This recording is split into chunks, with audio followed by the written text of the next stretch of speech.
آج بھی نہیں ہے, واقع نہیں ہے. دارمیہ ایک خاتون ہے اور کبھی اس کے ڈیٹیلز عرض کروں گا کہ یہ کون عورت ہے. علی کی چاہنے والی, علی کی چاہنے والی, محبت کرنے والی علی سے. اور جب جنگ صفین ہو رہی تھی امیر شام کے خلاف, تم کو سب کو پتا ہوگا وہ جنگ صفین جو 2 مہینے سے زیادہ چلتی رہی, اس جنگ میں یہ علی کی چاہنے والی ایک گوشے میں کھڑے ہو کر رجس پڑھا کرتی تھی کہ میرے مولا کا ساتھ دو.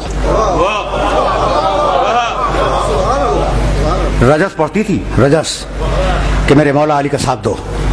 تو اس نے جنگ صفین میں علی کی فوج کی کومک کی تھی, علی کی فوج میں شامل تھی. ٹھیک.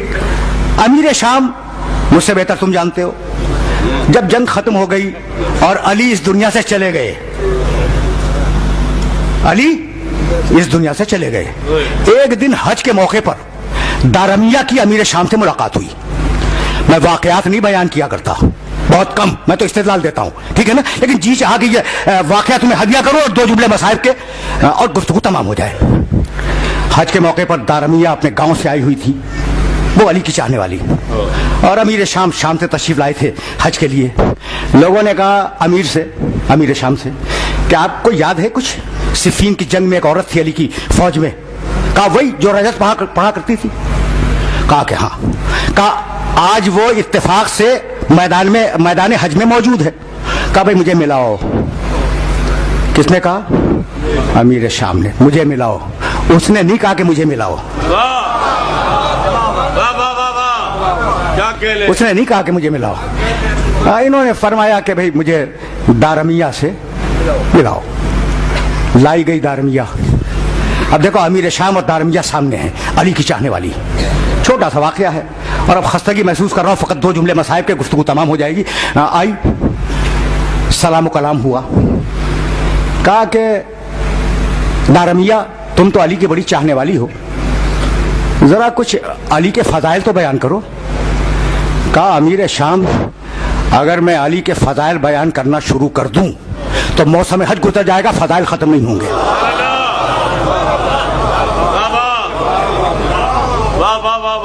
موسم حج گزر جائے گا لیکن علی کے فضائل ختم نہیں ہوں گے. یہ ہے علی کی چاہنے والی. دیکھو کیسا کردار بنایا ہے, کیسا کردار بنایا ہے.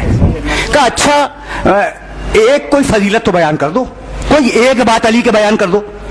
کہا کہ کیا بتلاؤں, علی کے بارے میں کیا کہوں.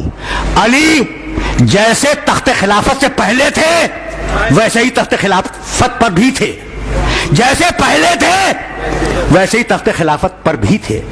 جملے کی کاٹ کچھ سمجھ میں آئی کہ تم علی کو کیا پوچھ رہے ہو, اپنے آپ کو تو دیکھو.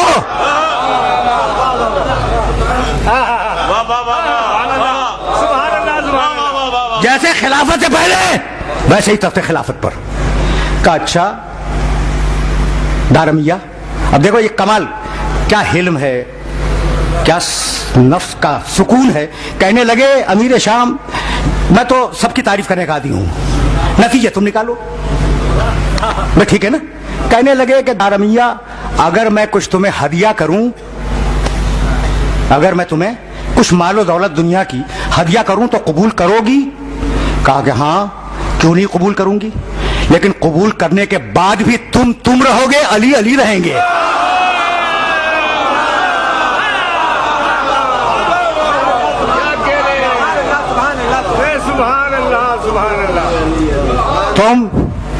تم رہو گے, علی علی رہیں گے.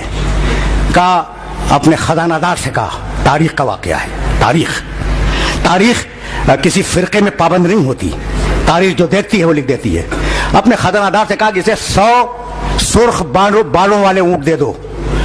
سرخ بالوں والے اونٹ عرب کی مہنگی ترین قسم اونٹوں کی, ہزاروں روپے کا ایک. کہا انہیں دارمیہ کو سرخ بالوں والے 100 اونٹ دے دو. دے دیے گئے. توجہ رہے, دارمیہ نے 100 اونٹ وصول کر لیے. مسکرا کے فرمانے لگے کہ اگر علی ہوتے تو تمہیں دیتے. دیکھا دارمیہ کو 100 اونٹ مل گئے.